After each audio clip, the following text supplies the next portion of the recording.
In the bustling city of Lagos, amid the vibrant colors and incessant hum of life, lived a young girl named Amira. At 15, Amira had the world on her shoulders, with her father having disappeared under mysterious circumstances years ago, and her mother, Halima, battling a relentless illness.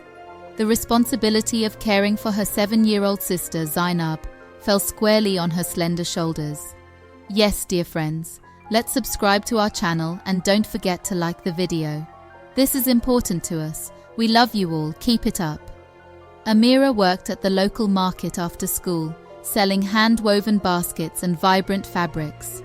Her mother's health had deteriorated rapidly, using up their meager savings on treatments that seemed only to prolong the inevitable.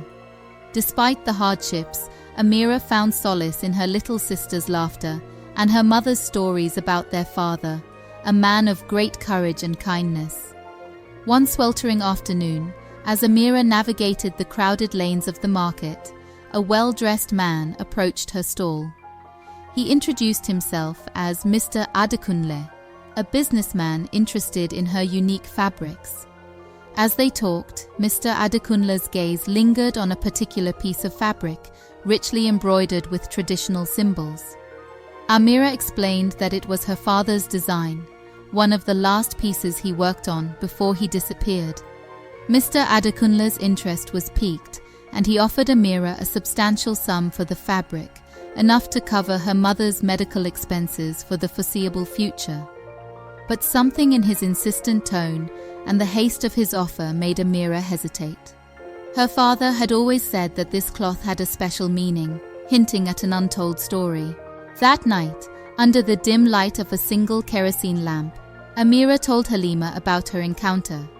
In a tired but urgent tone, Halima confided in Amira that the cloth was indeed more than just a piece of art. It contained a map to a hidden treasure that her father had discovered but had been forced to hide when the threats against her family became too dangerous. Torn between the immediate need to fund her mother's treatment and the potential risk of pursuing the treasure, Amira made a promise to herself and her mother. She would find a way to keep the fabric safe until she could unlock its secrets and perhaps uncover the truth about her father's fate. The next day, Amira decided to seek help from an old friend of her father's, Uncle Tunde, who had often spoken of his adventures with her father. As she walked through the crowded streets, clutching the precious cloth under her arm, she felt a sense of unease. The weight of her family's future felt heavy in her heart, but the determination to protect them spurred her on. As Amira reached the edge of the bustling market and turned into a less crowded alley leading to Uncle Tunde's house, the story paused, waiting for her next steps to unfold in a city full of secrets and eyes eagerly watching from every shadowed corner. As Amira made her way to Uncle Tunde's quaint little house on the edge of town, her mind raced with possibilities and fears. The alley was quieter than usual, the only sounds the distant honking of cars and the occasional chatter of pedestrians on the main street. She clutched the cloth tighter, feeling its weight as both a burden and a beacon of hope. When she reached Uncle Tunde's house, she timidly knocked on the weathered door. The door creaked open to reveal Uncle Tunde, a stocky man with a face as kind as it was wrinkled. His eyes lit up at the sight of Amira, but his smile faded when he saw the seriousness in her eyes. "Amira, my child, what brings you here in such haste?" he asked, his voice filled with concern. Amira stepped inside, the familiar smell of palm oil and smoked fish reminding her of the days when her father was still around. She unfolded the cloth on the small wooden table and watched as Uncle Tunde's eyes widened in recognition. This is your father's work. Why did you bring it here?" he asked, his voice a mixture of awe and concern.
through the quiet streets in the soft glow of dawn to return to Uncle Tunde's house. When she arrived, she found Uncle Tunde already at work, poring over old books and maps scattered across his living room floor. He greeted Amira with a nod, and together they bent over the cloth, comparing its symbols with notes and diagrams from Uncle Tunde's collection. Hours turned into days, and days turned into weeks. Amira divided her time between helping her mother, caring for Zainab, and working with Uncle Tunde. They deciphered parts of the map, revealing clues that led to historical sites in Nigeria, each clue bringing them closer to understanding the full message. During this time, Mr. Adekunle's requests became more frequent and insistent. He offered more money, then favors, and finally thinly veiled threats. But Amira, strengthened by her resolve and Uncle Tunde's wisdom, politely refused each time, knowing that the true value of what they were uncovering went far beyond money. One afternoon, with a storm gathering on the horizon, Amira and Uncle Tunde finally cracked the last set of symbols. The map pointed to a hidden location beneath the ancient walls of Kano, a place believed to be a storehouse for a wealthy kingdom that had once flourished in the region. With Halima's health stable but fragile, Amira made the difficult decision to travel to Kano with Uncle Tunde. They arrived to find the site untouched by time and hidden from the untrained eye. Inside, they discovered not gold or jewels, but historical artifacts and manuscripts detailing the region's rich history and heritage. Treasures of knowledge. Amira realized that her father had not only discovered a hidden treasure, but had tried to protect these artifacts from those who would exploit them for wealth. His disappearance, she concluded, was tied to his final act of protecting this heritage. Amira and Uncle Tunde arranged for the proper authorities and historians to take over the site and ensure that the artifacts would be properly preserved and studied. When she returned to Lagos, she found her community rallying around her family, offering support and respect for the courage they'd shown.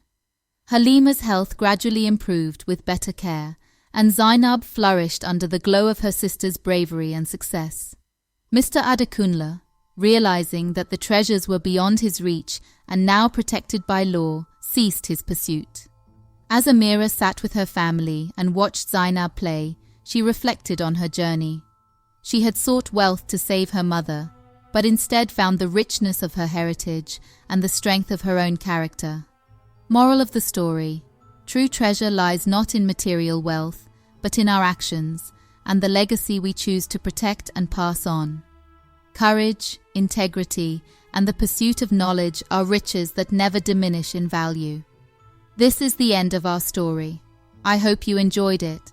We will continue to create beautiful stories for you, our dear viewers. If you subscribe to the channel to support us and like our video, you will make us very happy. We love you. See you soon.